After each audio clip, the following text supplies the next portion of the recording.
అనగనగా ఒక చిన్న విత్తనం. అది వేసవిలో ఒక ఎండిన పొలంలో పడింది. చుట్టూ ఉన్న గడ్డి మొక్కలు దాన్ని చూసి నవ్వుతూ, నీవెందుకు ఇక్కడ పడ్డావు? ఇక్కడ నీకు నీరు దొరకదు, నువ్వు పెరగలేవు అన్నాయి. కాని ఆ విత్తనం నిరాశపడలేదు. అది వాటి మాటలను పట్టించుకోకుండా తాను పెరగగలనని నమ్మింది.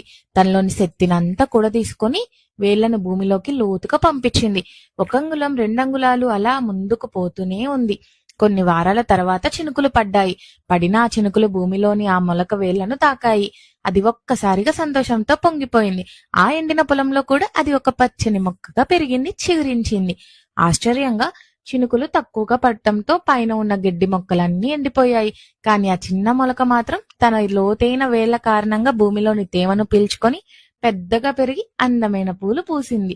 ఇంక పక్షుల గుంపు ఆ చెట్టు మీద వాలాయి. పక్షులు తన గూళ్లను కట్టుకున్నాయి. ఆ చెట్టు అందరికీ నీడనిచ్చింది. ఆ చిన్న విత్తనం ఆ రోజు నిరాశ పడలేదు కాబట్టి ఈ రోజు ఎంతో మందికి జీవితాన్ని, ఆనందాన్ని ఇస్తుంది.